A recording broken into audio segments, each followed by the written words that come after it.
Bon, merci beaucoup. Merci beaucoup à Safa et tous les teams qui ont organisé ce colloque. Je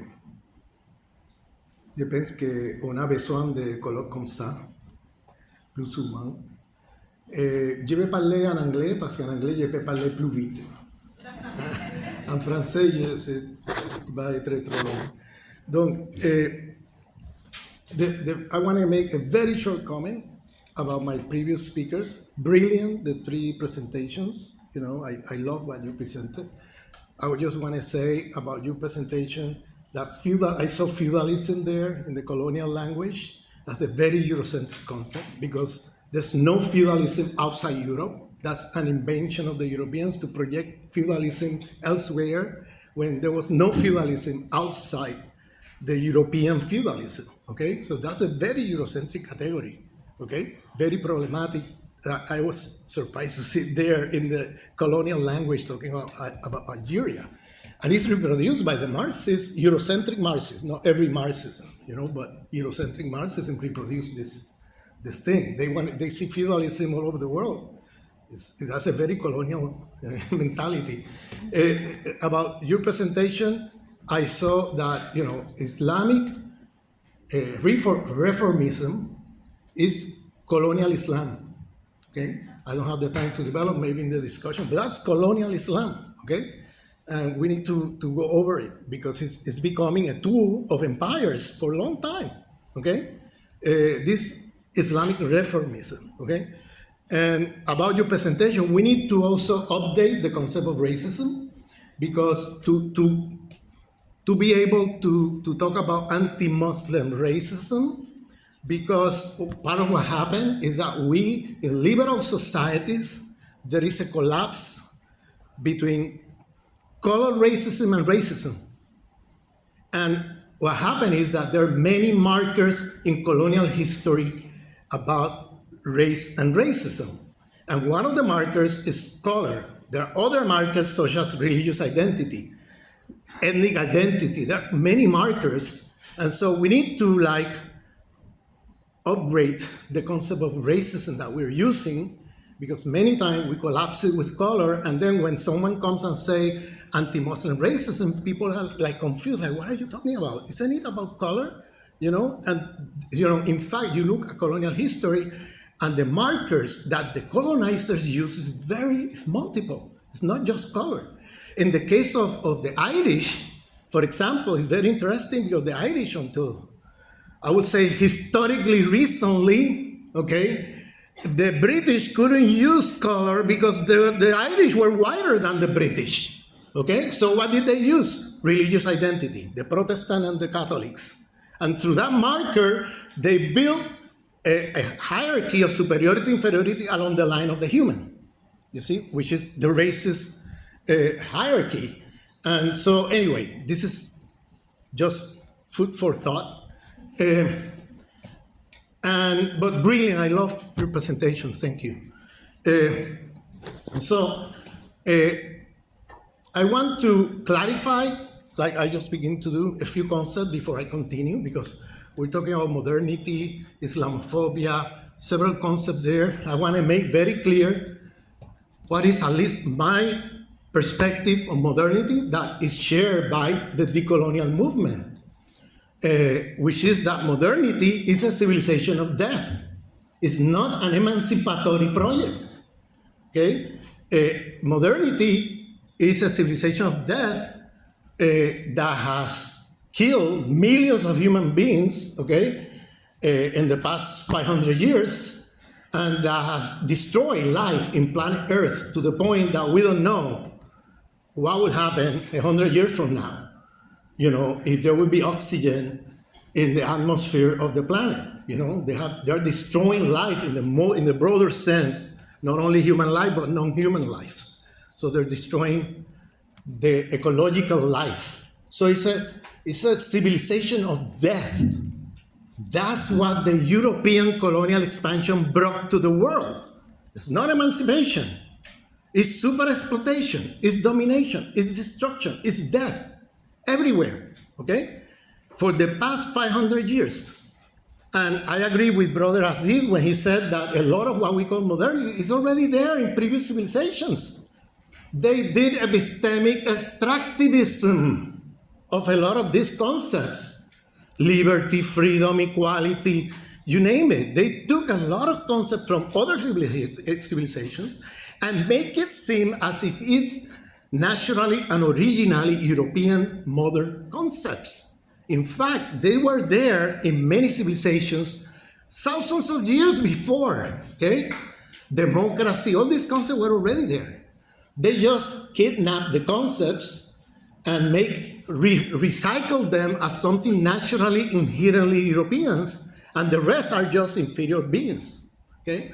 So even that appropriation of concept that comes from different civilizations is problematic because they already are thinking or organizing this concept with the question with racism. So their universalism is totally a hypocrisy because it's a false universalism.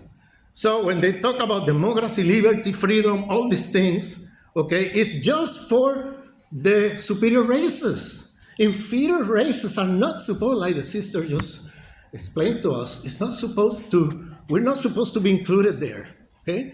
We're supposed to be outside this, you know?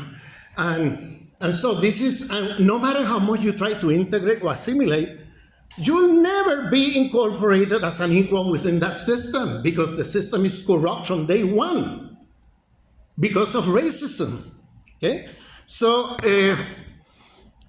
I will say that I want to clarify that when I say modernity, I'm talking about civilization of death. I'm not talking about a civilization that we are, you know, that's something emancipatory, okay? Which is what you hear in a lot of the Western philosophers, Canadian, American, German, French, whatever. They talk about modernity as something great. And in fact, when you look at the people from the global south, modernity has meant pauperization, destruction, death, okay? Now, second thing I want to say is that what is the relationship between modernity and capitalism? Modernity is not a superstructure of capitalism, and capitalism the infrastructure. That's an obsolete model, okay, used by Eurocentric Marxism in the 20th century. That's very problematic. In fact, modernity is the organizing principle of historical capitalism. It's the other way around. Historically speaking, the first thing you have is the European colonial expansion, okay? That's the first thing you have. And then through the European colonial expansion, and what were they expanding? They were expanding the civilization they already had there, Christendom. And they were expanding a particular form of patriarchy. They were expanding racism. They were already racializing people in Europe before they begin to expand. Okay? Look at the conquest of Al-Andalus, if you have any doubt about it. Okay? They were expanding a dualism from Christendom that put human life in a dualistic relationship with nature, and thus in a destructive mode of relationship between humans and non-humans. Okay, that's later secularized in Cartesian dualism. René Descartes, this man nature, and he was using man in literally, because for him women were on the side of nature. They were suspicious beings. Okay, but anyway. And then you have a system that promote or expand Christendom as a sole spirituality in town. Anything else is inferior to that. Okay, so what you have is the European colonial expansion. They were bringing a lot of their structures, thinking, worldviews to wherever they went. Okay, they will destroy the civilizations they encounter. Okay, so all those civilizations that existed, they were destroyed by the European colonial expansion. They were not left there. They were totally transformed and destroyed. And then they will impose their own civilization.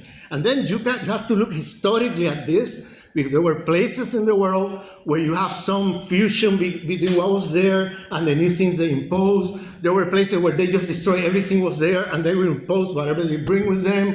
There are different permutations of this. You need to historicize this to understand how this happened. And then we need to think about how that modern civilization have multiple hierarchies of domination. In my work on decolonizing political economy, I identified 16 hierarchies of domination of the global system we're in. 16, okay? I'm not going to go through all of that, it's too long.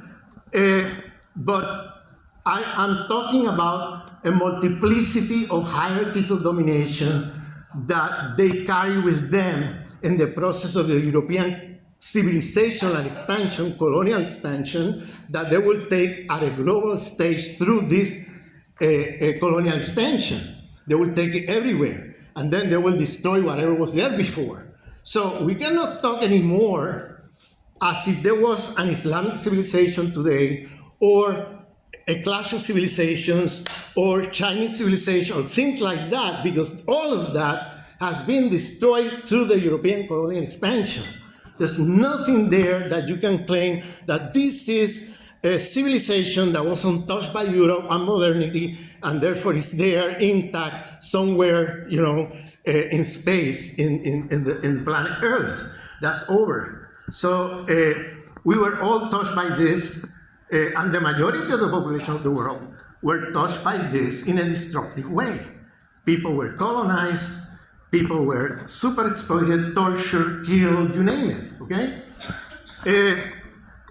Then you have a particular form of patriarchy that was expanded to, which is Christendom patriarchy. It was not patriarchy that expanded, okay? It was a particular form of patriarchy that is Christendom patriarchy. It's not patriarchy, okay? And we have to say that there were many places around the world where there was no patriarchy before the arrival of the Europeans, okay? And we can say that about indigenous civilizations in America, indigenous civilizations in Africa. It was the Europeans who brought a lot of this patriarchal structure from Christendom to the places they colonized. Look at the work of Oyeronke Oyewumi, The Invention of Women. Look at the work of Silvia Marcos for Mesoamerica. I mean, there's different works there demonstrating this. So patriarchy, contrary to white feminism, is not a 5,000 years system, okay? It's not a 5,000 years system. In many parts of the world, it's a recent thing. It happened recent in history, okay? So we need to decolonize from all these Eurocentric narratives that we have bought. And then all these hierarchies of domination, racism, Eurocentrism, Christendom patriarchy, the ecological, this idea of the Cartesian dualism between the human, males and nature, that kind, all these dualisms, these are going to organize historical capitalism in a particular way, in a very destructive way, okay? So part of the problem that you have in the Marxist Eurocentric tradition is that they think about capitalism as something previous to modernity as a civilization, okay? Or something that is the determination in the last instant, or the infrastructure, okay? In a decolonial perspective, what we're saying is that there is an entanglement between modernity as a civilization and capitalism, because capitalism emerged first as a global market with the European colonial expansion. That is, with that civilization that expanded. So the features of that civilization, with all these hierarchies of domination I just mentioned, are going to be printed from day one in global capitalism. If capitalism is genocidal, it's because it's organized with the logic of modern civilization, of racism as an organizing principle internal to the process of capital accumulation, not as a superstructure, not as derivative from capitalist accumulation. That is, racism organizes the division of labor of imperialism capitalist system. Who does what, how much you earn for what you do, is organized around the idea of race. So there is this entanglement between the two. And it's not that race is some kind of superstructure, that race organizes capitalism from day one in a very particular way, okay? Historically in a very particular way. The same thing with the question, if capitalism is feminicidal is because it's organized from within, not as a derivative of capital accumulation, but as an organizing principle of capital accumulation by Christendom patriarchy. If capitalism is ecologicidal, it's because it's organized from within, not as a derivative by Cartesian dualism. Okay? That I need to explain in more detail, but I don't have the time right now, how Cartesian dualism is the cosmology of capitalism. And you cannot understand the ecological disaster of the world without understanding the cosmology of capitalism, that is Cartesian dualism. This ontological dualism between man and nature, okay? And what are the consequences of that for the production of technology? Because once you produce technology under that cosmology, because every technology has cosmology, then you are already putting there the rationality of the destruction of life, okay?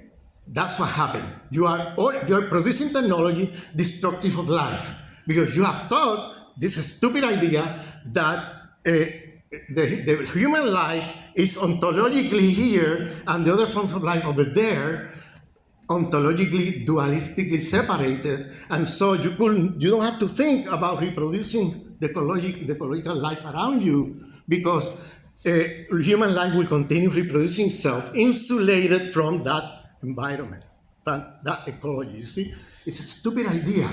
No civilization previous to this one have the idea that human life will reproduce itself in an insulated, separate, dualistic way from other forms of life. Everybody in all civilizations, despite all the discrepancies and differences, they all share the idea of a holistic idea of unity with difference or unity with heterogeneity, which means that we are within one single system and the coexistence of multiple forms of life within that Unitarian cosmological system within one cosmos, and then we need a balance and equilibrium so that life will continue. If one form of life destroys the others, it's over. There's no more life.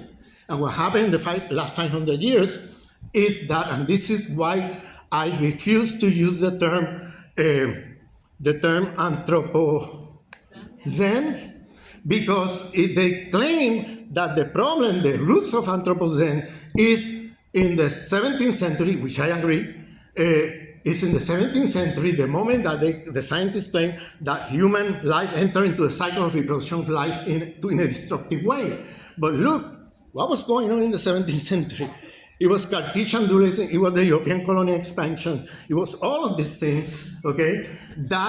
So what we have is not an Anthropocene, because human beings have been living in planet Earth for thousands of years. Many civilizations have existed before, and there's been no civilization as destructive of life as this one, okay? And this one, if you look carefully, is the moment that this civilization begins to expand with this cosmology called Cartesian dualism, that you have these destructive forces. It's not just the logic of capitalism that wants to make profit and then destroy nature. It's that there's no limits because there's no ethical relationship between human life and other forms of life. Okay, there's no constraints, and no rationality of reproduction of life in that cosmology. And so what happens is that then you have what I call Western scene, okay? A Western scene. That's what really happened. It's a Western civilization, its expansion, that is at the root of the problem. Otherwise, Western civilization, they love to become humanists when it's about the problems they create. You know, so they say, "Oh, the human, we're destroying life." No, I'm sorry. When it's about putting a man in the moon, oh, we Western, we have so then they brag about it. But when it's about the question of the destruction they created, oh, we humans, they become humanists. We humans are destroying life, that kind of thing. So the point I want to make is if capitalism is destructive of life, okay, it's because it's organized from within with the Cartesian dualism of Western civilization. If it's destruction of pure communities, it's because it's organized from within with the individualist atomistic idea, okay, of Western civilization. If it's destructive of, if it's epistemicidal, okay, it's because it's organized from within with the Eurocentric logic in knowledge production. So you could see how the logics of Western civilization organizes capitalism in a very particular way. So I prefer to talk about historical capitalism, really existing capitalism, not the capitalism, abstract capitalism that you can do in a textbook. It's the really existing world system. How that system is historically unfolded is entangled with the logics of destruction of Western civilization. Which is called modernity, okay? And it has a nice term, modernity. So we think, oh, we're modern. No, be careful. It deceives you, this thing about being modern, because it's seductive to think, oh, I'm going to become modern now. You know, in fact, the moment you buy into it, then forget it. You're colonized. You're already, inside the logics of the destructive logics of the civilization. So I'm saying that just for the sake of clarifying a few points. Now, what I want to say is the following. We are at a very, difficult and, I would say, dangerous moment in the world we live today, okay? On the one hand, there are three cycles that in 2020 came into crisis. Three cycles of this system that emerged in the late 15th century, okay? That slowly start expanding, destroying civilization, until finally by the early 20th century, there's nobody outside. They destroy everything outside when they destroy the Ottomans. So we're living the big bang of Western civilization, of modernity. That's what we're living, the big bang, the destruction, the expansion of this explosion, okay? And the destruction that it carries of the European colonial expansion, Western modernity, this civilization of death. That's what we're living. And this is important to have a cartography of power alternative to the white left, because the white left is going to come here and tell you, no, the problem is capitalism. The other things are secondary, okay? And what I'm trying to say is that, no, you cannot beat capitalism without taking into consideration these other forms of domination that organizes capitalism in this destructive way. So we need to, in a sense, incorporate all these multiple oppressions in our struggles, because if you organize against capitalism, reproducing, for example, racism, you're going to reproduce once again everything you're fighting against. If you're organized against capitalism, reproducing atomized individual logics, or Cartesian dualism, okay, or Christendom patriarchy, that we call today patriarchy, just like that, without the last name, Christendom. And if we reproduce all of this, we're going to reproduce the system of capitalism once again, okay, with the best intentions of the world. And this happened to 20th century socialism. They thought the problem was economic, was capitalism. Once you solve that, then you solve the rest. What happened? They not only didn't solve the rest, they didn't even solve what they proposed to solve, which was the economic system of capitalism. But you cannot solve it if you don't understand that capitalism is organized from within by the civilizational logics of modernity. So you need to take into account all these multiple hierarchies of domination. Now, having said that, I want to say something very clear here. We cannot reproduce liberal imperialist intersectionality. We cannot fall into that. We recognize the multiple oppressions, but we cannot fall into that trap. I don't know if you notice, that's a distortion of what the black feminists were talking about when they were recognizing multiple oppressions. They were talking about within the system of imperialism. They were always looking at the system of imperialism, colonialism, and looking at all these multiple oppressions in relation to that system. So they were all anti-imperialist, anti-colonial, okay? But what happened? You get the white feminists, you get the white Eurocentric Marxists, and then they start appropriating this idea of multiple oppression. Then they took the word of Grimshaw, Beverly Grimshaw, who happened to write in relation to a liberal court. She's a critical race scholar in law, and she was trying to apply the insights of black feminism into a court situation. So she tried to bring the multiplicity of oppression, and that's why she had to use the term intersectionality. That is, you have one oppression here, one oppression here, one over here, and then they intersect somewhere, because in a liberal court of law, you have to argue that way. There's no way out. But if you look at the work of Angela Davis, if you look at the work of Patricia Hill Collins in the 80s, if you look at Barbara Smith, the Cohen B Collective, for example, the question about interlocking, okay? They were talking always about the imbrication, the entanglement of multiple oppressions. They were not talking about separate oppressions like that, okay? And this has political implications, okay? Because the liberal idea is to think that each oppression is separate from each other, okay? But behind that is an agenda of white feminists and white Eurocentric Marxists. Because if you separate the oppressions that way, then you can make a claim, okay? You can make a claim that, you know, I am oppressed in relation to class, but I white woman, or the Eurocentric Marxist, I'm oppressed like you in class, like you black worker, black woman, or whatever, or indigenous woman, indigenous worker. I am oppressed in the relation to gender. We are also women, and we are oppressed in gender.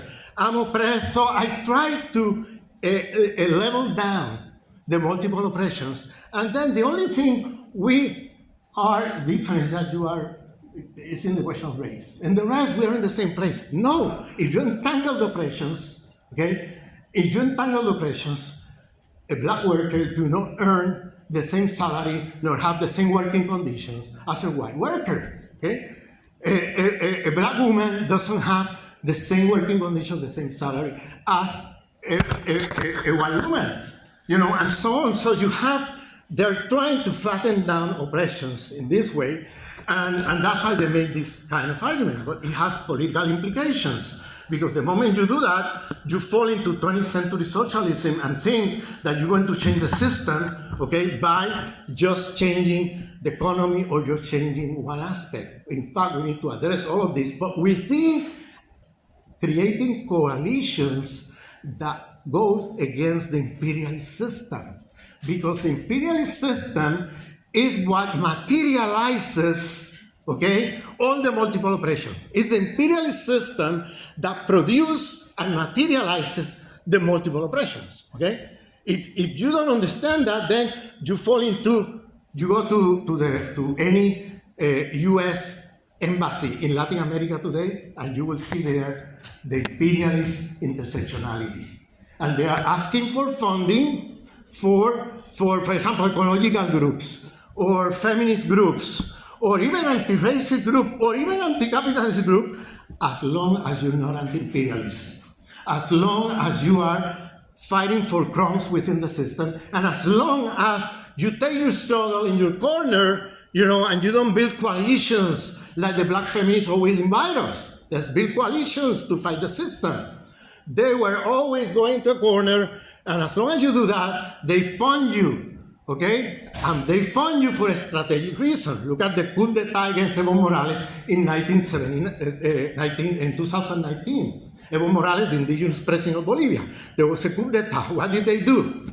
They immediately said that he was burning the Amazon. Everybody knows that the burning of the Amazon was Bolsonaro in Brazil. They were accusing the indigenous president of doing that. They were accusing him of being a macho man, okay? And all kind of accusations from these NGOs funded by the empire, okay? And that's when they utilized this tool to try to instrumentalize this. But today, we are in a very difficult moment because we have two elites at a world scale, both fascists, okay?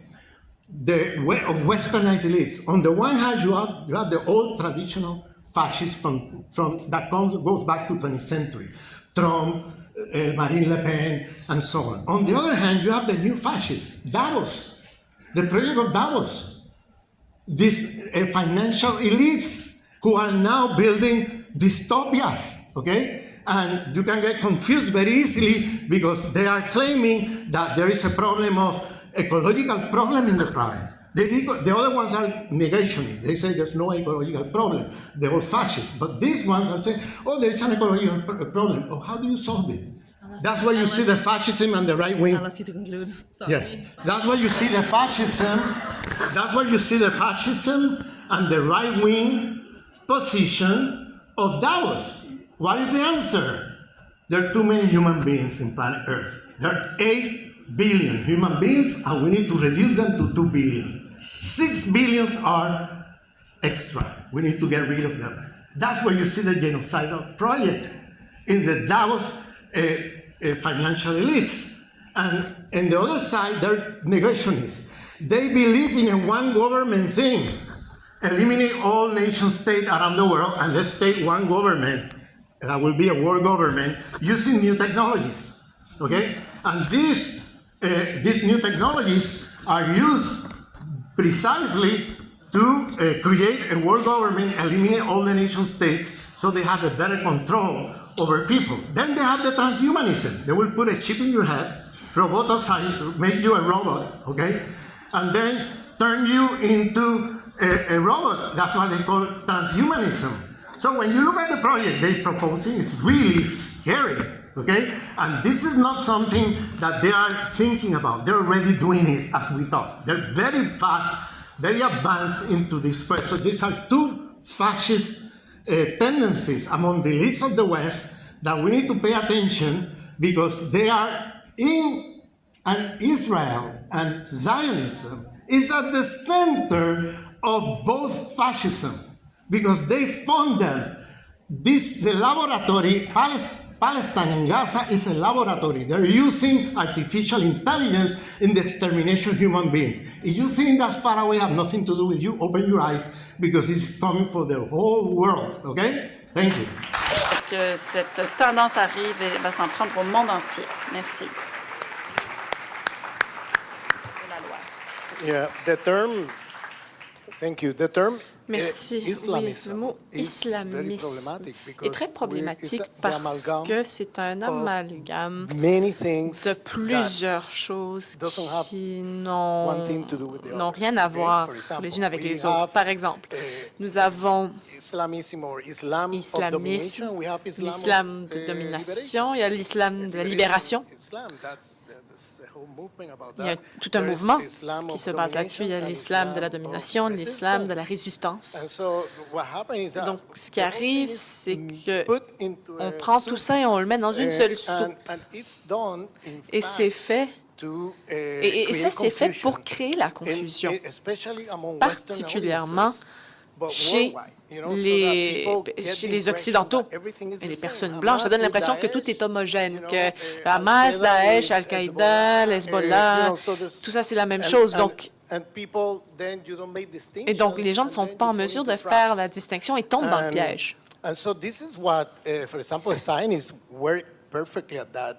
Et il y a des gens qui essayent constamment de comparer les choses, de détruire Hamas, Hezbollah. Ils essayent de les unir à d'autres groupes, de toutes les mettre dans une seule catégorie. Mais on devrait savoir, on a l'information. Il y a 20 ans, c'était moins su, mais maintenant, il faut savoir que on a l'information, on a assez d'informations pour savoir que Daesh, Al-Qaïda, tout ça, ce sont ont été créés par le Mossad, la CIA. Même, en fait, on sait même que Hillary Clinton était au Congrès américain en disant est-ce qu'on fait en ce moment ce qu'on a fait dans les années 80 en Afghanistan? Ça, on peut le trouver sur YouTube. On a l'information. WikiLeaks, c'est tous les documents qui ont été publiés. On voit l'argent que ces personnes-là ont gagné. Ce sont des mercenaires, ce sont qui ont été utilisés comme outils pour l'impérialisme américain et qui ont aussi été utilisés pour justifier l'intervention américaine. Donc, c'est le genre de choses qu'il faut avoir en tête, dont il faut être conscient, parce que c'est comme ça qu'on manipule l'opinion publique avec des mots qui mettent des amalgames, des expressions qui sont des amalgames qui empêchent de voir la différence entre les choses. Donc, il faut garder un œil là-dessus. Maintenant, Israël est au centre, il faut le dire, Israël est au centre de ces stratégies qui font croître le racisme anti-islam parce qu'Israël a besoin que l'opinion publique, particulièrement en Europe et aux États-Unis, ils doivent s'assurer de manipuler tout ce qu'ils peuvent pour s'assurer que l'opinion publique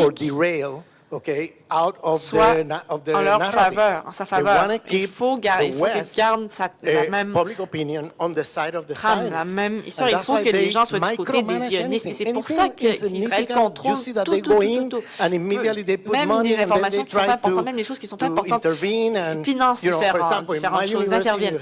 Par exemple, moi, je travaille à UCLA, en Californie. À un moment donné, il y a eu un groupe étudiant qui appuyait BDS et ce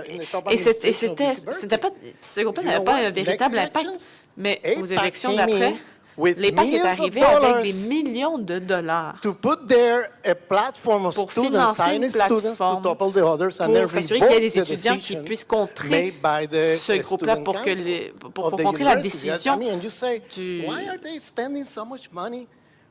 du gouvernement étudiant, du système étudiant. Donc, pourquoi est-ce que des choses qui sont si symboliques, qui sont presque symboliques, sont si importantes pour Israël? C'est parce qu'Israël ne peut pas se permettre que l'opinion publique américaine, européenne, devienne anti-sioniste, parce qu'à ce moment-là, l'argent qu'Israël reçoit de la part des États-Unis et de l'Europe est à risque. On this transfers of funds from the imperialist countries, et tout dépend de ce transfert, de ce financement des other side of the story is that et de l'autre côté, they also are at the center in the International Division of Labor of the production of technologies, of intelligence, surveillance, de technologies de surveillance, de technologies pour la guerre. They're fomenting on the one hand, c'est de cette façon-là qu'ils font croire, ils veulent que tout le monde soit anti-musulman, soit will identify with the massacres they do against Palestinians occidentale puisse dire, ah bon, les Palestiniens, c'est les mêmes terroristes que ceux de tel endroit. Ils ont créé cette association. Et de cette façon-là, l'opinion publique continue à appuyer ce qu'Israël fait là-bas, et continue de financer les archives, continue de financer l'État sioniste. Israël est aussi au centre des technologies de surveillance, des technologies de guerre. Ils sont organisés et font de la Palestine un laboratoire pour ces nouvelles technologies. Et l'extrême droite fait la promotion du racisme anti-musulman. Et c'est là où It's a point there that puts together the two fascist projects of the West, Davos and the traditional nationalist fascists s'assurer en fait que d'être à la rencontre de tous les types de fascistes occidentaux. Donc, si vous voulez parler de la montée du fascisme aujourd'hui, il faut parler du zionisme parce que le zionisme appelle tout le monde à enlever leur masque et aller à l'extrême and bring fascism without shame. amener And we need to pay un attention to this fascisme and be sans borne clear partout. about Donc, il what's faut être très, the très nature clair par rapport à of ce the qu'est Zionist, vraiment colonialist genocidal project, le because projet it's at the center of this zioniste fascist de projects at a world génocide. scale. C'est au And they are centre like de the projets technological fascistes qui sont à point or the nodal plus point grande of échelle. these things. Même ils sont d'un point, I think Israël est un point that's the conclusion of the central panel. de tout ça.